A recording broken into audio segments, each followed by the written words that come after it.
Hi ಎಲ್ರಿಗೂ ನಮಸ್ಕಾರ. ಎಲ್ಲರೂ ಹೇಗಿದ್ದೀರಾ? ಚೆನ್ನಾಗಿದ್ದೀರಾ ಅಂದ್ಕೊಂಡಿದ್ದೀನಿ. ಬನ್ನಿ ಇವತ್ತು ವಿಜಯಮ್ಮ ಸೀರಿಯಲ್ ನೋಡ್ಕೊಂಡು ಬರೋಣ. ನಾಳಿನ ಸಂಚಿಕೆ ನೋಡೋದಿದ್ದರೆ ಪಾದಪೂಜೆನ ಮಾಡಬೇಕು ಅಂತ ಅಂದ್ಕೊಂಡಿರ್ತಾರೆ ಝಾನ್ಸಿ. ಬಟ್ ರಾಘವೇಂದ್ರ ಕದ್ದು ಓಡಾಡ್ತಿರ್ತಾನೆ. ಆಗ ಫ್ಯಾನ್ನ ಸರಿ ಮಾಡೋಕ್ಕೆ ಅಂತ ಹೋಗಿರ್ತಾರೆ. ಆಗ ಸಂಗೀತನ ಸಹಾಯನ ತಗೊಂಡು ಝಾನ್ಸಿ ಪಾದಪೂಜೆನ ಮಾಡ್ತೇನೆ. ಬಿಡಿ ಬಿಡಿ, ಪಾದಪೂಜೆ ಮಾಡೋಕ್ಕೂ ಯೋಗ್ಯತೆ ಇರಬೇಕು, ಹಾಗೂ ಮಾಡಿಸ್ಕೊಳ್ಳೋರು ಕೂಡ ತುಂಬ ಖುಷಿಯಿಂದ ಮಾಡಿಸ್ಕೋಬೇಕು. ಹೀಗೆಲ್ಲ ಪೂಜೆ ಮಾಡ್ತಾರಾ ಅಂತ ಅಂತಿರ್ತಾರೆ. ಇನ್ನು ಇವತ್ತಿನ ಸಂಚಿಕೆ ನೋಡೋದಿದ್ರೆ ಎಲ್ಲರೂ ಕೂಡ ತುಂಬ ಭಯಭೀತರಾಗಿರ್ತಾರೆ. ಯಾಕಪ್ಪ ಅಂತ ಅಂದರೆ ಝಾನ್ಸಿ ಪಕ್ಕದ ಮನೆಯವ್ರಿಗೆ ಮಚ್ಚು ತಗೊಂಡು ಹಾಗೆ ಎದುರಿಸುತ್ತಾರೆ. ಅದು ನೋಡಿ ಅವ್ರ ಚಿಕ್ಕಪ್ಪ ತುಂಬಾ ಭಯಪಟ್ಟಿರ್ತೀನಿ. ಏನಪ್ಪ ಇದು, ಆ ಹುಡುಗಿ ನೋಡಿ ನನಗಂತೂ ತುಂಬಾ ಭಯ ಆಗೋಯ್ತು. ನೀವೇನಾದರೂ ಮಾಡೋದಲ್ವೇನಕ್ಕ ಅಂತ ಇದ್ದರೆ, ನಾನೇನು ಮಾಡಲಿ, ನಮ್ಮ ಅತ್ತೆ ಹೇಳ್ಕೊಟ್ಟಿದ್ದಾರಿಲೇ ನಾನು ನಡೀತಿದ್ದೀನಿ. ಅವರು ಮಾತು ಮೀರಿ ನಡೆಯೋಕ್ಕಾಗುತ್ತಾ ಹೇಳಿ? ಅತ್ತೆ ಹೇಗೆ ಹೇಳ್ತಾರೋ ಹಾಗೆ ಅಂತ ಹೇಳ್ತಾರೆ.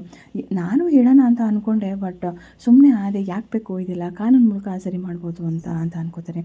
ನೀವೇ ದೊಡ್ಡಂತಾನೆ, ನೀವೇನಾದ್ರು ಮಾಡ್ಬೇಕು ತಾನೆ ಅಂತ ಕೇಳ್ತಾರೆ. ಯಪ್ಪ, ನಂಗೆ ಅವಳು ಹೆಸರು ಕಂಡ್ರೆ ಭಯ ಆಗುತ್ತೆ, ಅಂಥದ್ರಲ್ಲಿ ನಾನು ಅವಳಿಗೆ ಹೇಳೋಕ್ಕಾಗುತ್ತಾ, ಹೇಗೆ ಹೇಳೋದು ಅಂತ ಅನ್ಕೋತಿರ್ತಾರೆ.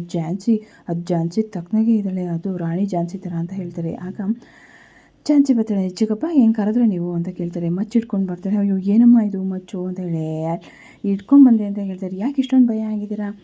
ಏನಿಲ್ಲಮ್ಮ ಅಂತ ಕೇಳಿದೆ. ಯಾಕೆ ಈ ಮಚ್ಚು ಇಟ್ಕೊಂಡ್ಬಂದಿದ್ಯಾ ಅಂತ ಕೇಳಿದೆ. ಹೊರಗಡೆ ಇತ್ತಲ್ಲ, ಹಂಗಾಗಿ ಒಳಗಡೆ ತೊಗೊಂಡು ಬಂದೆ ಅಷ್ಟೇ. ಹೌದಾ, ಅಯ್ಯೋ ನೀವು ನನ್ನೇನೋ ಕತ್ತರಿಸೋಕ್ಕೆ ತಂದಂಗಿದೆ ಅಂತ ಹೇಳ್ತಾರೆ. ಆಗ ಸಂಗೀತ ನಿಮ್ಮ ಅಣ್ಣ ಎಲ್ಲಿ ಅಂತ ಕೇಳ್ತಾಳೆ. ಒಳಗಡೆ ಇದ್ದಾರೆ ಅದಕ್ಕೆ ಅಂತ ಹೇಳ್ತಾಳೆ. ಸರಿ ಆಯಿತು ಅಂತ ಅಂದ್ಬಿಟ್ಟು ಹೋಗ್ತಾಳೆ. ಇನ್ನೊಂದು ಕಡೆ ವಾತಾವರಣ ಮತ್ತು ರಾಘು ಇಬ್ಬರು ಕೂಡ ಮಾತಾಡ್ತಾರೆ. ಮೂಕ ಪ್ರೇಕ್ಷಕಂತರ ಮಾತ್ರ ಇರು ನೀನು. ಝಾನ್ಸಿ ಸೂಪರಾಗಿ ವಾಂಚಿದ್ರು ಎಲ್ಲರಿಗೂ. ಅವಳು ನಡ್ಕೊಂಡಿದ್ದ ರೀತಿ ನೋಡಿ ಮನೆಯವರೆಲ್ಲ ಫುಲ್ಲು ಎದುರ್ಕೊಂಡಿದ್ದಾರೆ. ಇದೇ ರೀತಿ ಇರಬೇಕು, ನೀನು ಸುಮ್ಮನೆ ಇರಪ್ಪ, ಮೂಕ ಪ್ರೇಕ್ಷಕಂತರ ನೋಡಿಕೊಂಡು ಆಯಿತಾ, ಎಲ್ಲ ಅವರೇ ಸರಿ ಮಾಡ್ತಾರೆ ಅಂತ ಹೇಳ್ತಾರೆ. ಅದೇ ಟೈಮ್ಗೆ ಝಾನ್ಸಿ ಕೂಡ ಬರ್ತಾರೆ. ಯಜಮಾನ್ರೆ ಇಲ್ಲೇನು ಮಾಡ್ತಾಯಿದ್ದೀರಾ ಅಂತ ಕೇಳ್ತಾರೆ. ಅಣ್ಣ ನೀವು ಇಲ್ಲೇ ಇದ್ದೀರಾ? ಹೌದಮ್ಮ, ಬನ್ನಿ ಊಟ ಮಾಡಿ ಅಂತ ಹೇಳ್ತಾರೆ. ಇಲ್ಲ, ಊಟ ಆಯಿತು, ಹೊಟ್ಟೆ ತುಂಬಿದೆ ಆಲ್ರೆಡಿ. ಹೌದಾ, ಹೊಟ್ಟೆ ತುಂಬಿದೆಯಾ? ಏನು ನೀನಂತೂ ಸಖತ್ತಾಗಿ ಇವತ್ತು ಮಾಡಿದೆ ಕಣಮ್ಮ. ಏನು ಮಾಡಿದೆ ಅಮ್ಮ? ಅಣ್ಣ ಏನಾಯಿತು? ಒಳಗಡೆ ಎಲ್ಲ ಅಷ್ಟೊಂದು ರೆಸ್ಪೆಕ್ಟ್ ಕೊಡ್ತಿದ್ದೀರಾ, ಏನಾಯಿತು ಅಂತ ನನಗೆ ಗೊತ್ತಾಗ್ತಿಲ್ಲ ಅಣ್ಣ ಅಂತ ಹೇಳ್ತಾರೆ. ಏನೂ ಇಲ್ಲಮ್ಮ, ನೀನು ಹೇಗಿದೆಯೋ ಹಾಗೇ ಇರು. ನೀನು ಆಗಿದ್ರೇ ಮಾತ್ರ ನೀನು ಧೈರ್ಯವಾಗಿ ಇರ್ಬೋದು ಅಂತ ಹೇಳ್ತಾರೆ. ನೀವು ಏನು ಹೇಳಿದ್ರೆ ನನಗೆ ಅರ್ಥ ಆಗ್ತಿಲ್ಲ ಅಂತ ಕೇಳ್ತಾರೆ. ಆದರೂ ಕೂಡ ಯಾರೇ ತಪ್ಪು ಮಾಡಿದ್ರು ಅವ್ರನ್ನ ಒಂದು ಹೆಣ್ಣಿಗೆ ಆ ಥರ ಶಿಕ್ಷೆ ಕೊಟ್ಟರೆ ಯಾರು ನೋಡ್ಕೊತಾನೆ ಇರೋಕ್ಕಾಗುತ್ತೆ ಹೇಳಿ? ಹಾಗಾಗಿ ನಾನು ಅವ್ರಿಗೆ ಆ ರೀತಿ ಎದುರಿಸ್ದೆ ಅಷ್ಟೇ. ಅದು ಬಿಟ್ಟೆ ಇನ್ನೇನಿಲ್ಲ. ನನ್ನ ಸಂಸಾರದಲ್ಲಿ ಆ ಥರ ಎಲ್ಲ ಮಾಡೋಕ್ಕಾಗುತ್ತಾ ಅಂತ ಹೇಳ್ತಾರೆ. ಅವನು ತರುಣ ಅಲ್ಲಿಂದ ಹೊರಟ್ಬಿಡ್ತಾನೆ. ನೆಕ್ಸ್ಟು ಬನ್ನಿ ಯಜಮಾನ್ರೆ ಊಟ ಮಾಡೋಣ ಅಂತ ಹೇಳ್ತಾರೆ. ಆಯಿತು ಬರ್ತೀನಿ ಅಂತ ಹೇಳ್ತಾರೆ. ಆಗ ರಾಘುಗೆ ಒಂದು ಕಡೆ ತುಂಬ ಖುಷಿ ಅನಿಸ್ತಿರುತ್ತೆ ಮನಸ್ಸಲ್ಲಿ. ಆಗ ಇಬ್ಬರು ಹಾಗೆ ಒಬ್ರಿಗೊಬ್ಬರು ನೋಡ್ಕೊಂಡು ಹೋಗ್ತಾರೆ. ಇನ್ನು ಮಾರನೇ ಬೆಳಗ್ಗೆ ಆಗುತ್ತೆ. ಮನೇಲಿ ಎಲ್ಲರೂ ಕೂಡ ಒಂದು ಕಡೆ ಸೇರಿರ್ತಾರೆ. ಆಗ ಏನಿದು ಚಿಕ್ಕಪ್ಪ ಹಿಂಗೆ ನಡ್ತಿದ್ದೀರ? ಅಯ್ಯೋ, ಆ ಝಾನ್ಸಿ ಕೊಟ್ಟ ಏಟಿಂದ ನೆನೆಸ್ಕೊಂಡು ನನಗೆ ರಾತ್ರಿ ಎಲ್ಲ ಜ್ವರ ಬಂದಿತ್ತಮ್ಮ. ಮಾತ್ರೆ ತೊಗೊಂಡ್ರು ಕೂಡ ನಿಲ್ತಾನೆ ಇಲ್ಲ. ಏನು ಮಾಡೋದು ಅಂತ ನನಗೆ ಗೊತ್ತಾಗ್ತೀನಿ. ಇಷ್ಟಕ್ಕೆಲ್ಲ ಹೆದರ್ಕೋತಾರ ಚಿಕ್ಕಪ್ಪ? ಸುಮ್ಮನೆ ರೀ, ನಾನು ಓಸರಾಗಿದೆ ಈ ಸರಿ ಸ್ಟ್ರಾಂಗ್ ಲಾಯರ್ನ ಕರೆಸಿದ್ದೀನಿ ನಾನು, ಅವರೇ ಸರಿ ಅಂತ ಅಂದರೆ. ಅಯ್ಯೋ, ಯಾವ ಲಾಯರ್ ಕರೆಸಿದ್ರು ಏನಮ್ಮ, ಅವಳು ಝಾನ್ಸಿ ಮುಂದೆ ಏನೂ ನಡೆಯಲ್ಲ, ಏನೂ ಮಾಡೋಕ್ಕಾಗಲ್ಲ. ಬೇರೆ ಸಂಸಾರ ವಿಷಯದಲ್ಲಿ ಆಗ ಅದಕ್ಕೆ ಬಿಡಲಿಲ್ಲ, ಇನ್ನು ಅವ್ರ ಸಂಸಾರದಲ್ಲಿ ಈ ಥರ ಹೇಳಿದ್ರೆ ಬಿಟ್ಬಿಡ್ತಾಳ ಅಂತ ಹೇಳ್ತಾರೆ. ಮಾವ, ನೀವು ಇಷ್ಟ ಹೆದರ್ಕೊಂಬಿಟ್ರೆ ಸುಮ್ಮನೆ ರೀ, ಏನೂ ಆಗಲ್ಲ ಆಯಿತಾ? ನೀವು ಧೈರ್ಯ ಇರಬೇಕು, ನೀವೇ ಈ ಥರ ಧೈರ್ಯ ಕಳ್ಕೊಂಬಿಟ್ರೆ ಅಂತ ಹೇಳ್ತಿರ್ತಾರೆ. ಬೇರೆ ಲಾಯರ್ ಬಂದೇ ಬರ್ತಾರೆ, ಸುಮ್ಮನಿರಿ ಅಂತ ಹೇಳ್ತಾರೆ. ಇನ್ನೊಂದು ಕಡೆ ಸಂಗೀತ ಮತ್ತು ಝಾನ್ಸಿ ಇಬ್ಬರು ಕೂಡ ಮಾತಾಡ್ಕೊಂಡ್ಬಿಡ್ತಿದ್ದಾರೆ. ಅದಕ್ಕೆ ನೀವೆಲ್ರಿಗೂ ಮನೆಯವ್ರಿಗೆಲ್ಲ ಚಕ್ಕದಾಗಿ ಟಾಂಗ್ ಕೊಟ್ರೆ ಅಂತ ಕೇಳ್ತಾರೆ. ಹೌದಾ, ನಾನೇನು ಮಾಡಿದೆ? ಏನಾಯಿತು? ನೀನು ಅದೇ ರೀತಿ ಹೇಳ್ತಿದ್ರೆ ನಿಮ್ಗೆ ಏನು ಅಂತ ಗೊತ್ತಿಲ್ವಾ ಅಂತ ಕೇಳ್ತಾರೆ.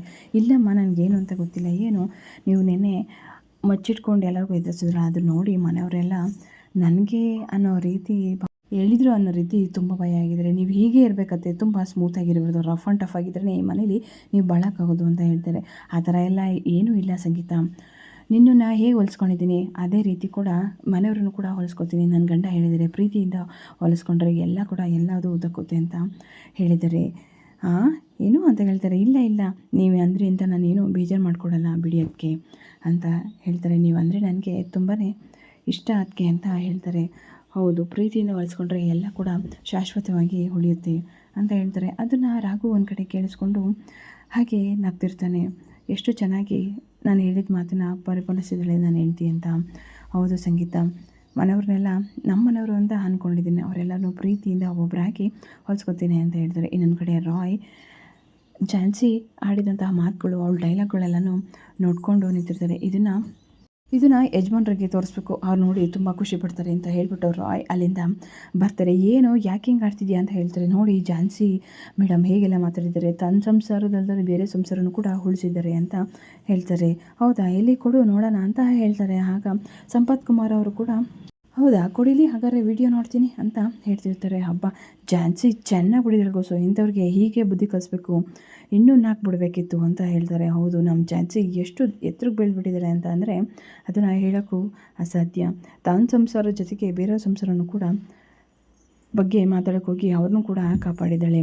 ಅವನಿಗೆ ಇನ್ನೂ ಒಂದು 4 ಮಾಡಬೇಕು, ಹೆಣ್ಣಿನ ಶೋಷಣೆ ಮಾಡೋಕ್ಕೆ ಇದೇ ರೀತಿ ಬಡಿಬೇಕು ಅಂತ ಹೇಳ್ತಾ ಇರ್ತಾರೆ ಸಂಪತ್ ಕುಮಾರ್ ಅವರಿಗೆ. ನನಗಂತೂ ಈ ವಿಡಿಯೋ ನೋಡಿ ತುಂಬಾ ಖುಷಿ ಆಯಿತು ಅಂತ ಹೇಳ್ತಾರೆ. ಹೌದಾ, ಮಲ್ಲಿ ಮತ್ತು ಕುಕು ಇಬ್ಬರು ಕೂಡ ನೋಡ್ತಾ ಇರ್ತಾರೆ. ಹೌದು, ನಮ್ಮ ಝಾನ್ಸಿ ಮೇಡಮ್ ಈ ರೀತಿ ಎಲ್ಲ ನಡ್ಕೋತಾರೆ ಅನ್ನೋದೇ ನಮಗೆ ಗೊತ್ತಿರಲಿಲ್ಲ, ಅವರು ಹೀಗೂ ಕೂಡ ಇರ್ತಾರೆ ಅನ್ನೋದು ಕೂಡ ನಮಗೆ ಡೌಟ್ ಆಗಿತ್ತು ಅಂತ ಹೇಳ್ತಿರ್ತಾರೆ. ಹೌದು, ಹೇಗೆಲ್ಲ ಇದ್ದಾರೆ ನೋಡಿ ಝಾನ್ಸಿ ಮೇಡಮ್ ಅಂತ ಅಂದ್ಕೊಡ್ತಿದ್ದಾರೆ. ಹೌದು, ಇದು ನೋಡಿ ನಮಗೆ ತುಂಬಾ ಖುಷಿ ಆಯಿತು ಅಂತ ಹೇಳ್ತಿರ್ತಾರೆ ಕೊಕ್ಕು. ಸಂಪತ್ ಕುಮಾರ್ ಅವರು ಹೌದು, ಯಾವುದೇ ಹೆಣ್ಣಿನ ಮೇಲೆ ಶೋಷಣೆ ನಡೆದರೂ ಕೂಡ ಪ್ರತಿಯೊಂದು ಹೆಣ್ಣು ಕೂಡ ಇದೇ ರೀತಿ ಸಿಡಿದೆದ್ದು ಬೀಳಬೇಕು, ಆಗಿಬಿದ್ರೇ ಕೂಡ ತುಂಬ ಒಳ್ಳೆಯದು ಅಂತ ಹೇಳ್ತಾರೆ. ಆಗ ಇದು ನೋಡಿ ಸಂಪತ್ ಕುಮಾರ್ ಅವರು ತುಂಬ ಖುಷಿ ಪಡ್ತಿರ್ತಾರೆ. ಇದನ್ನು ಎಷ್ಟು ಸಲ ನೋಡಿದರೂ ನೋಡಬೇಕು ಅಂತ ಅನ್ನಿಸ್ತೈತೆ ಕಣಯ್ಯ, ತುಂಬ ಚೆನ್ನಾಗಿದೆ ರಾಯ್ ಅಂತ ಹೇಳ್ತಿರ್ತಾರೆ. ಇನ್ನೊಂದು ಕಡೆ ಮನೇಲಿ ಎಲ್ಲರೂ ಕೂಡ ಕಾಫಿ ಕುಡಿತಾ ಇರ್ತಾರೆ. ಆಗ ಅವರ ಅಜ್ಜಿ ಬರ್ತಾರೆ. ಏನು ಎಲ್ಲರೂ ಕೂಡ ಶಾಸ್ತ್ರ ಸಂಪ್ರದಾಯನ ಮರೆತು ಬಿಟ್ಟಿದ್ದಾರೆ, ಯಾರಿಗೂ ಕೂಡ ಏನು ನೆನಪೇ ಇಲ್ವಾ ಅಂತ ಹೇಳ್ತಾರೆ. ಏನಾಯಿತು ಅಂತ ಕೇಳ್ತಿರ್ತಾರೆ. ಆಗ ನಿಂಗೂ ಗೊತ್ತಿಲ್ವೇನೆ ಅಂತ ಕೇಳ್ತಾರೆ. ಏನಾಯ್ತು ಹೇಳತ್ತೆ ಅಂತ ಹೇಳ್ತಾರೆ. ಇವತ್ತು ಭೀಮ್ನ ಅಮಾವಾಸ್ಯೆ ಅಲ್ವೇನೆ, ಭೀಮ್ನ ಅಮಾವಾಸ್ಯೆಗೆ ತಯಾರು ಮಾಡ್ಕೊಳ್ಳೋದೇ ಮರ್ತುಬಿಟ್ಟಿದ್ಯಾ? ಅಯ್ಯೋ, ಇಲ್ಲಿ ನಡೀತಿರೋ ಗಲಾಟೆಗಳಲ್ಲಿ ನನಗೆ ಮರ್ತೇ ಹೋಗಿದೆ ಅತ್ತೆ, ನಾವು ಈಗಲೇ ರೆಡಿ ಮಾಡ್ಕೋತೀನಿ ಅಂತ ಹೇಳ್ತಾರೆ. ಆಗ ಅವ ಮಗ ಇದ್ದನು, ಅಯ್ಯೋ ವರ್ಷಕ್ಕೊಂದ್ಸಲ ಪಾದ ಪೂಜೆ ಮಾಡ್ಕೊಳ್ಳೋದು ತಪ್ಪೋಯ್ತಿತ್ತಲ್ಲಪ್ಪ ಅಂತ ಹೇಳ್ತಾರೆ. ಹೋಗು, ಎಲ್ಲರೂ ಕೂಡ ರೆಡಿ ಮಾಡ್ಕೊಳ್ಳಿ, ಸಂಗೀತ ನೀನು ಹೋಗು ವ್ರತನ ಮಾಡೋ ಅಂತ ಹೇಳ್ತಾರೆ. ಹೌದಾ, ಆಗ ಝಾನ್ಸಿ ಮನಸ್ಸಲ್ಲಿ ಏನಿದು, ಏನು ವ್ರತ ಅಂದರೆ ಏನು ಮಾಡಬೇಕು ಅಂತ ಅನ್ಕೋತಿರ್ತಾರೆ. ಅದೇ ಟೈಮ್ಗೆ ಕರೆಕ್ಟಾಗಿ ಸಂಗೀತ ಕೂಡ ಕೇಳ್ತಾರೆ. ಏನಿದು, ಏನು ಪೂಜೆ ಇದು, ಭೀಮನ ಅಮಾವಾಸ್ಯೆ ಅಂದರೆ ಏನು ಅಂತ ಕೇಳ್ತಾರೆ. ಆಗ ಚಿಕ್ಕಪ್ಪ, ಇದು ಭೀಮನ ಅಮಾವಾಸ್ಯೆ ಅಂದರೆ ವರ್ಷಕ್ಕೊಂದ್ಸಲ ಗಂಡನ ಪಾದ ಪೂಜೆ ಮಾಡೋದು, ಅವನ ಆರೋಗ್ಯ ಆಯಸ್ಸು ಎಲ್ಲ ಕೂಡ ಗಟ್ಟಿಯಾಗಿರುತ್ತೆ, ಅದಕ್ಕೋಸ್ಕರ ಈ ಪೂಜೆನ ಮಾಡ್ತಾರೆ ಅಂತ ಹೇಳ್ತಾರೆ. ಪಲ್ಲವಿ ಹೋಗು ನೀನು ಅವ್ರ ಮನೆಗೆ ಹೋಗ್ಬಿಟ್ಟು ಗಂಡ ಪೂಜೆ ಮಾಡಿಬರೋ ಅಂತ ಹೇಳ್ತಾರೆ. ನಾನು ಯಾಕೆ ಮಾಡಬೇಕು ಅಂತ ಸಂಗೀತ ಕೇಳ್ತಾರೆ. ಮದುವೆ ಆಗಿದ್ದವರು ದೇವ್ರ ಹತ್ರ ಬೇಡ್ಕೊಂಡ್ರೆ ಭೀಮನಂತ ಗಂಡ ಸಿಗಲಿ ಅಂತ ಬೇಡ್ಕೋಬೇಕು ಅಂತ ಹೇಳ್ತಾರೆ. ಹೌದಾ, ಈಗ ಈ ಪೂಜೆ, ಹಾಗಾದರೆ ನಾನು ರೆಡಿ ಮಾಡ್ಕೋತೀನಿ ಅಂತ ಅನ್ಕೋತಾ ಇರ್ತಾಳೆ. ನನ್ನ ಕಡೆ ನಾನು ನನ್ನ ಗಂಡನ ಪಾದ ಪೂಜೆನ ಹೇಗಾದರೂ ಮಾಡಬೇಕು ಅಂತ ಅನ್ಕೋತಿರ್ತಾಳೆ ಝಾನ್ಸಿ. ನೆಕ್ಸ್ಟು ಪಲ್ಲವಿ ಹೋಗೋಕ್ಕೆ ಅಂತ ಬರ್ತಿರ್ತಾಳೆ. ಅಣ್ಣನ ಕಡೆ ನೋಡ್ತಾಳೆ, ರಘು ಕಡೆ. ಅಣ್ಣ, ನೀನು ಯಾವುದೇ ಕಾರಣಕ್ಕೂ ಇವ್ರ ಜೊತೆ ಪಾದಪೂಜೆಯನ್ನು ಮಾಡಿಸ್ಕೊಡ್ಬಾರ್ದು, ಅದಕ್ಕೂ ಯೋಗ್ಯತೆ ಅರ್ಹತೆ ಇರಬೇಕು ಅಂತ ಹೇಳ್ತಾರೆ. ಆಗ ರಾಗ ಸರಿ ಆಯಿತು ಬಿಡಮ್ಮ ಅಂತ ಹೇಳ್ತಾಳೆ. ಆಗ ಝಾನ್ಸಿಗೆ ತುಂಬಾ ಕೋಪ ಬರುತ್ತೆ. ನನಗೆ ಹೀಗೆ ಹೇಳ್ತಿದ್ದಾಳಲ್ಲ ಇವಳು, ನಾನು ಮಾಡ್ತೀನಿ ಪಾದಪೂಜೆನ, ಅದೇ ತಡಿತೀಯೋ ತಡಿ ಪಲ್ಲವಿ ಅಂತ ಅನ್ಕೋತೈತೆ. ಅಣ್ಣ, ನೀನು ಯಾವುದೇ ಕಾರಣಕ್ಕೂ ಅವಳು ಪಾದಪೂಜೆ ಮಾಡ್ತೀನಿ ಅಂತಂದರೆ ನೀನು ಮಾಡಿಸ್ಕೊಳ್ಳೋಕೆ ಗೊತ್ತಾಯ್ತಾ ಅಂತ ಹೇಳ್ತಿರ್ತಾರೆ. ಸರಿ ಆಯ್ತಮ್ಮ ಪಲ್ಲವಿ ಅಂತ ಹೇಳಿಬಿಟ್ಟು ಪಲ್ಲವಿ ಅಲ್ಲಿಂದ ಆ ಗಂಡು ಮನೆಗೆ ಹೋಗ್ಬಿಟ್ಟು ಬರ್ತೀನಿ ಅಂತ ಹೇಳಿಬಿಟ್ಟು ಹೋಗ್ತಾಳೆ. ಇದಿಷ್ಟು ಇವತ್ತಿನ ಸ್ಟೋರಿ. ನಿಮ್ಮೆಲ್ರಿಗೂ ಕೂಡ ಈ ಸ್ಟೋರಿ ಇಷ್ಟ ಆಗಿದೆ ಅನ್ಕೋತೀನಿ. ಪ್ಲೀಸ್ ನನ್ನ ಚಾನಲ್ನ ಸಬ್ಸ್ಕ್ರೈಬ್ ಮಾಡಿ, ಸಪೋರ್ಟ್ ಮಾಡಿ ಅಂತ ಕೇಳ್ಕೊತೀನಿ. Thank you for watching.